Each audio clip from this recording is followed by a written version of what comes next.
Hello, today we are going to begin lesson number 11, Tables and Mail Merge.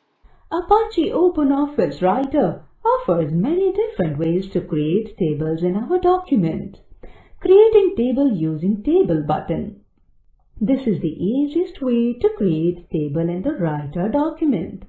Click Table drop button on the standard toolbar.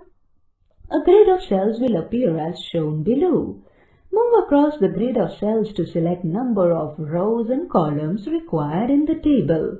Click in the last cell of your selected grid of cells to get a blank table at the insertion point in the document. Creating table using Insert Table option. Position the cursor where the table has to be inserted.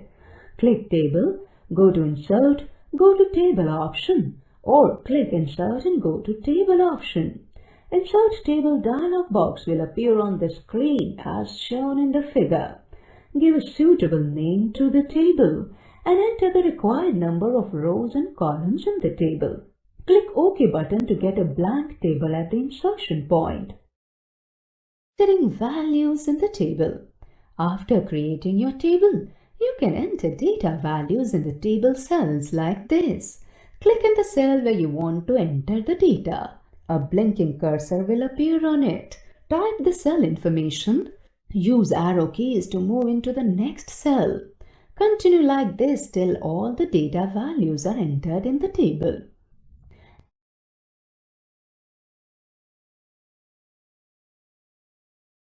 Or columns in the table. Sometimes to expand the table, you need more columns or rows in it. Writer gives you the facility to add new rows or columns in the existing table at any position. To insert a new column, select any of the column cell where you want to insert the new column. Click Table, go to Insert, go to Columns option. Insert Columns dialog box will appear as shown in the figure. Enter the number of columns to be inserted. Select the position of new columns as before or after with respect to the current column. Click OK button. The new blank columns will be added to the existing table.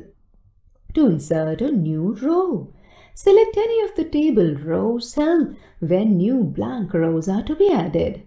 Click Table, go to Insert, go to Rows option. An Insert Rows dialog box will appear as shown in the figure. Enter the number of rows to be inserted.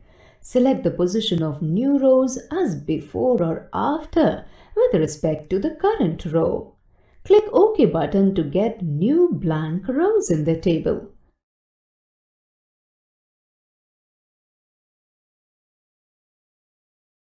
Cells in a table. You can select multiple cells or rows and columns in a table to collectively edit or format the data stored in these. To select all the cells in a table, bring the mouse pointer near the top left corner of the table. The pointer turns to this shape. To select a single cell, single-click. Use left mouse button to select the data in table cells. To select all the cells in a row, keep the mouse pointer in front of the row towards the left edge.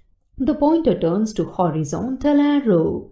Click the left mouse button to select all the cells in that row. To select all the cells in a column, position the mouse pointer at the top of column whose cells are to be selected. The pointer turns to a downward arrow. Click the left mouse button to select all the cells in that column.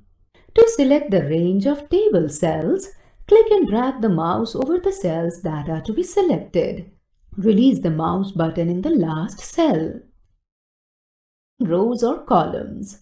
You can also remove the rows or columns along with data values that are no more needed in the table. To delete a row or column in the table, click in the row or column cell that is to be deleted.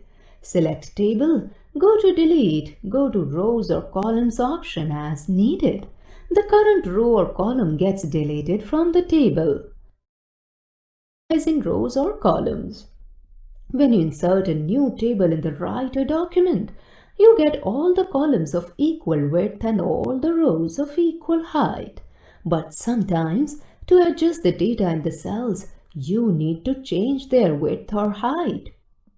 To change the width of a column, position the mouse pointer to the right border of the column whose width is to be changed. The mouse pointer changes to a horizontal double-headed arrow. Now hold the left mouse button and drag it towards the left or right as needed to change the column width. To change the height of a row, position the mouse pointer on the lower border of the row whose height has to be changed. The mouse pointer changes to a vertical double-headed arrow. Hold the left mouse button and drag it upwards or downwards as needed to change the height of the selected row. Border style and cell shading. When a new table is inserted, writer applies a 0.5 point black solid line border without any shade filled inside the cells. You can change the border style, color, and can give shaded effect inside the cells to enhance the table contents. Keep the cursor inside the table to change the settings of the entire table or the cells whose border or cell shading has to be changed. Click Table Properties option. A table format dialog box will appear as shown in the figure. Click Borders tab. Select the borders setting under the Line Arrangement section as needed. Select a border style from the style list. Choose the border color as needed. You can view the applied settings in the user-defined area. Now, click the Background tab in the dialog box. Select the cell background color. Click No Fill option to remove the shading. Click OK button to apply the selected settings. Auto format. Writer offers some pre-formatted table designs which can be applied directly on the inserted table. This feature automatically changes the border style, shading color, font style, column width, etc. to enhance the appearance of your table. To apply the pre-designed format, select the table to be formatted. Select Table Auto Format option. An auto format dialog box appears as shown in the figure. From the Format section, select a pre-designed format that suits the table contents. If you want to customize the applied design, click More button to expand the dialog box and check or uncheck the formatting options as needed. The applied design will get modified according to your selection. Click OK button to apply the selected design on the table. Performing calculations in a table. You can also perform calculations on the numerical data stored in a table. The calculations are performed either row-wise in the last row cell or column-wise in the last column cell.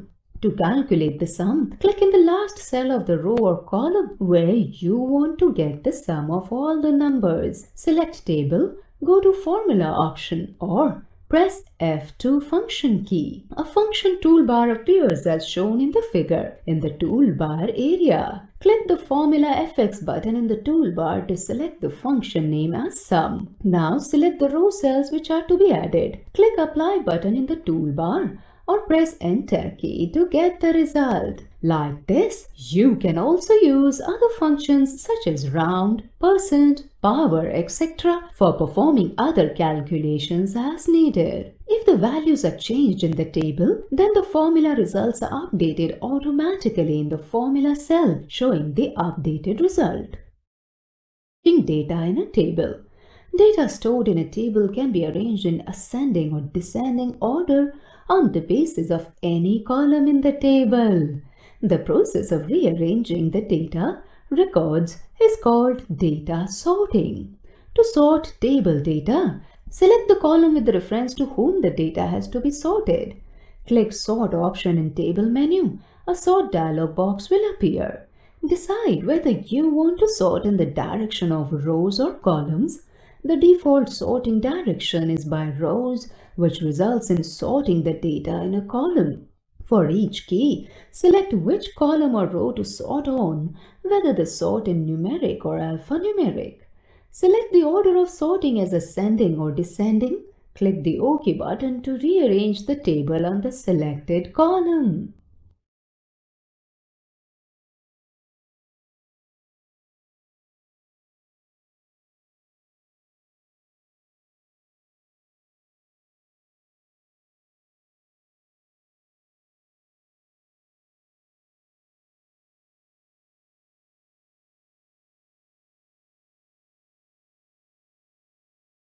mail merge. Open a blank document in Writer and type the letter which is to be sent to the various recipients.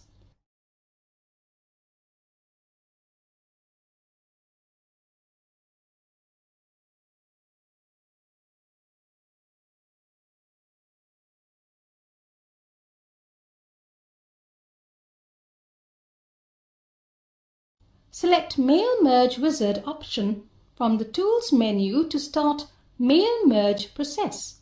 The Mail Merge Wizard dialog box will appear, showing step 1 of the Mail Merge process. There are total 8 steps in the Mail Merge Wizard. Step 1. Select Starting Document. This is the first step of Mail Merge Wizard, which allows to select the main document. As your current document is your main document, choose the option Use the current document to select it as the main document and click Next button to move on to the second step. Step 2. Select Document Type. This step allows to select the type of document you want to create. Choose Letter option in it and click Next button to move on to the third step. Step 3. Insert Address Block. This step allows to choose the data source file, that is, the list of recipients to whom the letters are to be sent. Click Select Address List button to choose the data source file. Click Create button in the Select Address List dialog box to make a new data source. A new address list dialog box will open with all the possible data fields. Click Customize button to add, remove, rename or reorder the data fields. Enter the details of each recipient using New button every time. Click OK button to close the dialog box and save the data source with a suitable name. To select the address block, choose the option This document shall contain an address block. Click More button to open Select Address Block dialog box. Click Edit button to open Edit Address Block dialog box. Using address elements, create your address block. Click OK button. Click Match Fields button in the dialog box to open the Match Fields dialog box. In the Match Fields dialog box, assign the data source fields to the address elements. Click OK button. If the address block is matched correctly, click Next button or use Edit option to modify the address block if needed. Step 4. Create salutation. We create general or personalized salutation in this step. Select the options as needed and click Next to move on to step number 5. Step 5. Adjust layout. In this step, we set the position of address block in the document. We also set the salutation position if it is added in the document. Step 6. Edit document. In this, we can preview our individual letters with inserted data values. You can edit the main document using Edit Document button in the dialog box. Step 7. Personalize document. This step allows to modify the individual document, which can be searched using Search for box by typing information about that particular recipient. Step 8. Save, print or send. This is the last step of Mail Merge Wizard, which allows to save or print the merged document. Choose the required option as needed and click Finish button to close the wizard. Thank you everyone. I hope that you have a very nice day. Please revise this chapter.